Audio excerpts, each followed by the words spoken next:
Well, hello, and we're back for another Film Yap podcast. I'm Christopher Lloyd, and I'm very pleased to be joined with one of our OG members of the Indiana Film Journalists Association and longtime Film Yap contributor, Caine Gardner. How you doing, man? I'm doing well. Nice to talk to you, Chris. Yeah, we're following this into the we throw this under the Yap versus Yap group, although I really don't think we're going to argue very much. Um, but we want to talk about spin-offs of big movies, particularly like superhero, science fiction, fantasy things that have been turned into other movies and often streaming shows with varying levels of success. Like, I mean, I don't think anyone would complain about the Mandalore. That Star Wars spinoff has just been, an incredible success. Yeah. Uh, and I mean, I've not met a single person who like is the Mandalorian who's like doesn't like the Mandalorian. I'm sure there's somebody out there, but I haven't found them. But a lot of the other Star Wars shows, Marvel Cinematic Universe shows, even things we now have Lord of the Rings spin-off shows, and Game of Thrones, sort of prequel to that. So we just thought we'd kind of go through and kind of, I don't know, rate them or talk about some of the ones that maybe disappointed us. And I know, Kane, you've got a big one on the top of your mind because you just wrapped up doing season by episode reviews of Star Wars Acolyte. And I know Yeah. it started out for you. It started out like uh-oh, and then there was a time in the middle of the season where you're like, hey, things are getting better, and then it kind of fell off for you on the end. So talk a little about your experience with Star Wars Acolyte. Yeah, this was one I was actually kind of looking forward to. I mean, I always look for anything Star Wars related, obviously, but this one I was actually looking very forward to. And I thought the premise sounded great, thought the talent involved was going to be amazing. And just out of the gate, it just did not feel one, it didn't feel like Star Wars to me, and two, just the uneven pacing and if you ventured beyond the main characters, everything was very two dimensional. So, but like you said, in the middle, we get a really great episode with episode five, Night, which was amazing. But that was definitely the highlight of the series. Yeah, and I know because you've done reviews a lot of the Star Wars streaming shows, Yeah. kind of up and down. Like I think you did. Did you also do the reviews for Bad Batch? Yeah, I Uh, did Bad Batch as well. Yeah. some of the others. I know those you've liked more. hmm Uh, and Ahsoka, I like that one. Maybe Yep. not as much as others people liked it. Then a couple others that a lot of people really liked and I did not was Andor. Just because Oh, I just felt like it's like all set up. Like the entire show was set up, and I kept waiting for what it was building up to, and it didn't seem to mhm. really, for me, build up to anything. And then on the switch end would be I really like Boba Fett a lot, and I know a lot of people didn't, even though it really kind of almost was like a Boba Fett season with like a mini Mandalorian season Yep. in the middle of it. So how Yeah. how how does some of those other Star Wars shows land for you? I loved Andor. Andor was a big one for me. It's definitely a slow burn, but if you can stay with it, and that's what I've told people. The series for me, I loved it because it was a little grittier and not exactly what I expected. And then you have, I mean, anything that you have Andy Serkis in, I mean, you can't go wrong there. I mean, he's amazing. He does an amazing job in that series. Book of Boba Fett was one that I did like. It was a little bit disappointing. I'm big on mystery, so I don't want to know everything of how everyone got to where they were. So I think that's one of the things that's kind of making me a little nervous with how they're kind of approaching the Star Wars series because you are learning things where you had to in the past fill in the gaps and use your imagination. And then now that we're kind of seeing those on the small screen and then with the sequel trilogy on the big screen, some of it doesn't really play out as well as it did in your imagination. Yeah, yeah. I don't know if you have any other Star Wars shows you wanted to talk about. if not, maybe we can turn to the Marvel, which has been much bigger. And I admit, I have not experienced all of the Marvel spinoff shows. Yeah. Uh, I was just going through it, with like some of the ones with the smaller characters, and I like Hmm. even animated things and things like that. But really, also another one, Up and Down. The 2 seasons of Loki. I know some people have not Yeah. been big on that. I liked them, but it seemed like they were sort of using that as like the bridge to the next generation of Marvel films with Hmm. the timeline and all that kind of stuff. Yeah. Kang, and now that that's kind of kibosh now, Yeah. Yeah. and they're going into Doctor Doom and Secret Wars, as we just saw in some reveals earlier this Yep. week. It's kind of like almost ends up being like a story thread that they're going to end up just dropping. Moon Knight kind of didn't do it for me. Luke Cage kind of didn't do it for me. I don't think I even saw the Punisher ones. Yeah. Uh, One that a lot of people did not like so much, and I thought was my favorite of the Marvel spin-offs, was Falcon and the Winter Soldier. Yep. Again, now we see that kind of really acting as a bridge to the new Captain American movie, and really seems like the threshold of the evolution of Marvel. Yeah. And with me, like I loved it right out of the gate with WandaVision. I loved WandaVision. I loved how they took some kind of bold choices, both in terms of kind of telling the story and with the actual look of the series, starting out black and white and then having it kind of, go over into color. Falcon and the Winter Soldier, great. Loved it. The one that surprised me that I liked as much as I did was Hawkeye, because it started out with the first couple of episodes a little rough. And then it was one that nicely built throughout the season. And by the end of it, I really enjoyed it. Loki season one I liked. Moon Knight I was kind of the same way you were. Wasn't my favorite, kind of up and down too much. And then it seemed like after that's when kind of everything kind of wheels came off, like with She Hulk and whew, that's bad. Yeah, no, see, we are gonna go loggerheads on that. I really like She-Hulk a lot. I thought it was tonally very, very different from the rest of the Yeah. Marvel universe. I dug it. I dug that actress. I'm blanking on her name. Mhm. We finally got Mark Ruffalo a chance to kind of have a little bit of a Yeah. spotlight there outside of the Avengers movies. Because they keep talking about having more Hulk standalone films or shows, and they've never really done it. So I like giving them. I like She-Hulk a lot. I thought it was funny.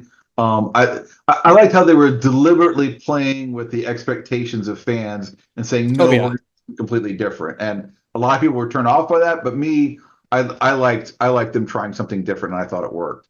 I definitely agree that they did try something different, but for me, like you said, it just didn't work for me. I didn't. I think the kind of the gags that I think they thought would go over well for me didn't kind of hit. Um, but I can see, like I said, I know some people who really liked it as well, but just definitely was not my cup of tea. Yeah, let me see if I can try and find an animating principle in like the Star Wars and Marvel Mm-hmm. spinoffs. It seems like a lot of the time, the Star Wars shows are really not sort of like moving things forward in terms of like that universe that they're I'm sure they're going to continue to make more Star Wars movies, but I've not Mm-hmm. really heard about them. But they don't seem to be trying to like use those spinoffs as a bridge of the movies. It's more Right. like they're expanding the universe, painting in the corners, filling Mm-hmm. out the universe, showing us more. And they've Right. not explicitly really tied it back into more movies that they're going to make. Whereas with Right. Marvel, some of the shows seem to have that, and some of them don't. Like Moon Knight, Luke Cage, and it really feels like those are just things off to the side. Hey, we're gonna take this beloved character and give you some content around that because Mm-hmm. we know you like it, but it's not going to factor back into the streamline of the evolution, of like the phases and all that. Whereas like Right. Loki clearly was intended to do that, but then Mm-hmm. they had to change things up. Falcon and the Winter Soldier clearly intended to do that. She-Hulk probably not. Mm-hmm. So I don't know. Maybe that's one thing is those shows and spinoffs. We didn't even talk about Secret War. What was the one with? Nick Cage that everyone seemed to hate. So Secret Invasion. Yeah, Uh, yeah. yeah, that because it seemed like we're just taking some characters and we're gonna give them a little spotlight of their own. Hmm. And this is never gonna figure into the canon very prominently. Right. Which I would love for them to do that with the in the Star Wars universe. I would love to see. I'll always defend the Skywalker, legacy. I mean, I'm always going to be on the Skywalker side and be, everyone needs to kind of paint within the framework that George Lucas kind of set there. And I think that was another reason with the Acolyte. I just didn't feel like it fit that well in there. But I would like to see stories that are outside of that as well. But it seems like so far when they've tried to do that, they just have not been able to find kind of the either the right story or the right era to tell it. I think the Acolyte would have worked a lot better if they would have not set it as close to the Phantom Menace as they did, because I think that they're going to create, and I think they already have created a little bit of issues with um, kind of established canon. I mean, we've had some arguments with me and a couple of friends, but I think they've already kind of ran into that a little bit. But it would be nice to see some um, not main characters get to have a little bit of time to shine. Yeah. And one of the problems, I mean, and this happens anything with like books or anything where there's like an ongoing mythology creating as you go, is Mm-hmm. that as you build things out, you kind of have to either ignore or subvert some of the stuff from before. Yeah. I mean, like, with the Star Wars shows, it's like in the movies, we are very definitively told that, Yoda was the last Jedi and then he trains Luke, and now there's two Jedi, and then Yeah. trains Leia, and now there's three Jedi. And then we go back and it turns out, oh well, there was Ahsoka, and then there was other Yeah. quasi. And There were a ton of Jedi running around the galaxy that nobody yeah, knew about. yeah, and that's I Yeah. mean, anything when if you're dealing with this genre, sci-fi, fantasy, you're sort Mhm. of used to that. Is that sometimes when they have to sort of like play around with the timeline and mythology, they don't just completely screw it up Mhm. or ignore it. Let's talk about some other intellectual properties out there. I'd like to talk about one. I know you've not been watching it, but I've been doing the episode reviews of House of the Dragon on Mhm. HBO Max. As we record this, the finale of season 2 is scheduled for Sunday. Hopefully, we will get this up and out before then. Mhm. Um, I've been very, very pleased with season 2. Season 1 was kind of okay.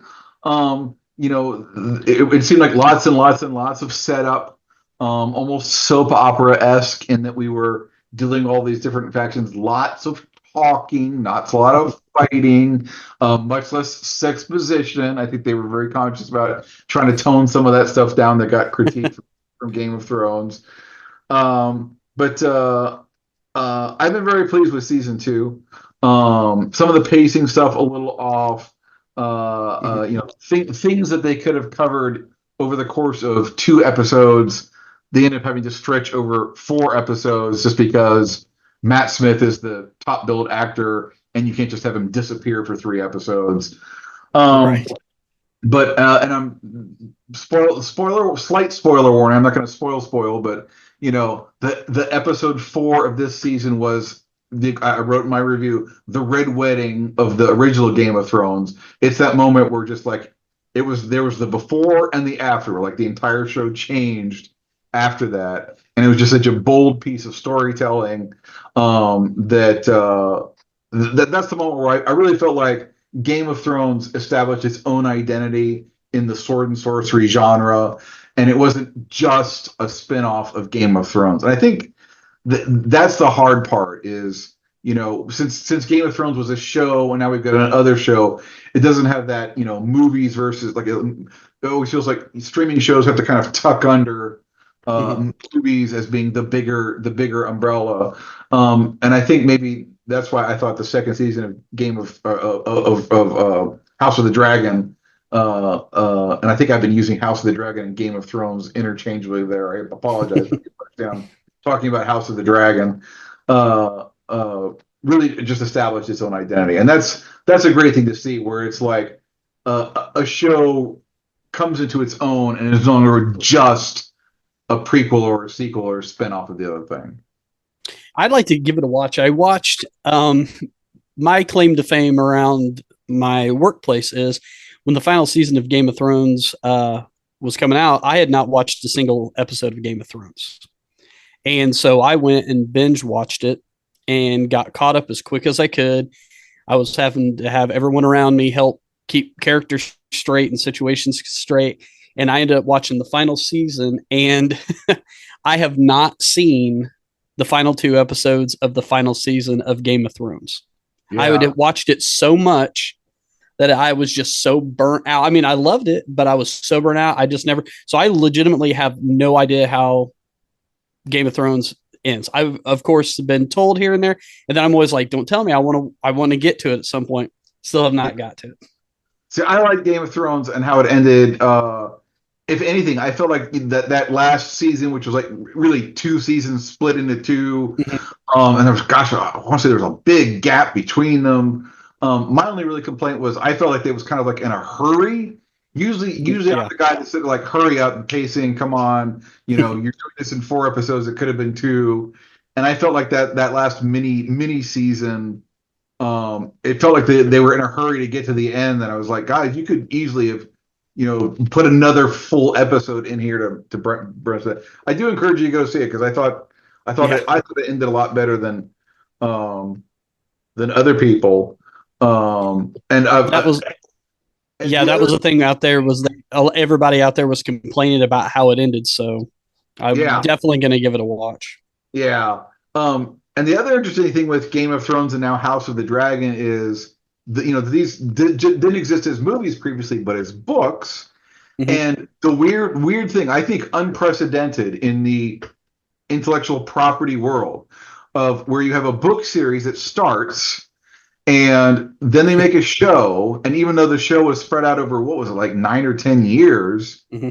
it caught up and jumped the books, Yeah, so that the last two seasons actually covered material, or the last two seasons it covered material of the planned two last books that have not been published, and at this point I have to say I don't think ever are going to be published. George yeah. R. R. Martin clearly doesn't seem to be in a hurry to do it. If I've got the timeline right now, it's now 15 years since book five was published, Wow.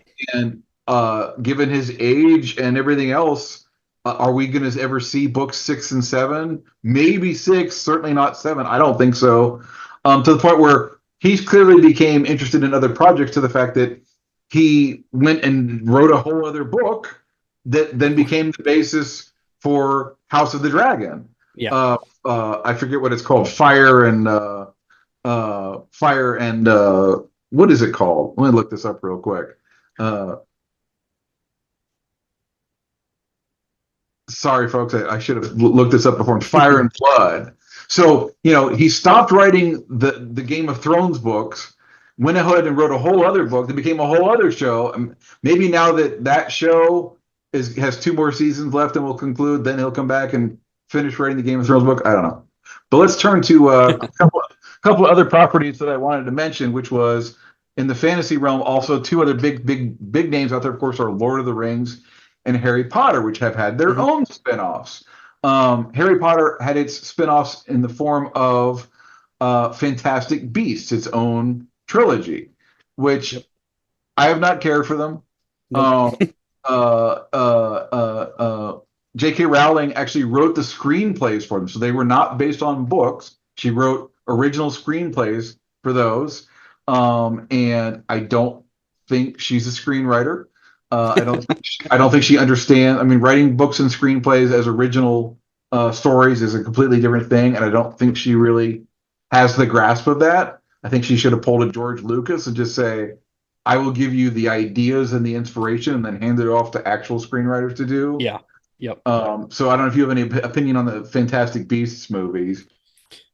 For me, the movies just never worked. I could never really get into them. Didn't have the same magic, no pun intended there, as the actual original Harry Potter movies. My son, he is huge into Harry Potter, and I thought, with me, I thought I'd get him involved and see what he thinks. And he watched the first one and had zero interest in it at all.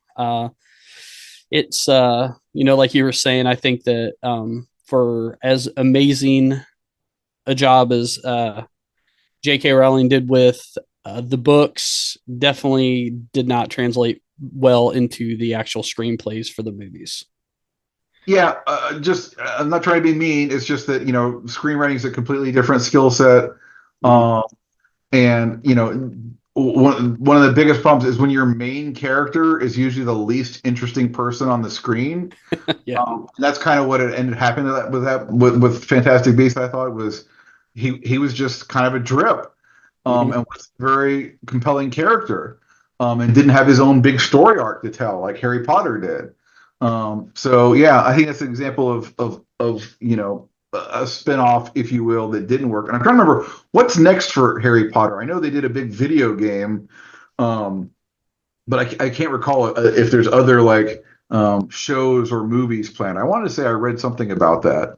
Yeah, they're going to be coming out with a new series. I think it's going to be on Max, and it's going to basically, if I'm not mistaken, retell the story, but in a more fleshed out timeline.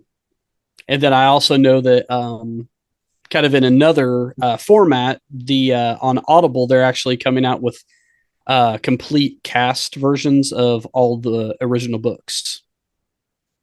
Cool. Okay.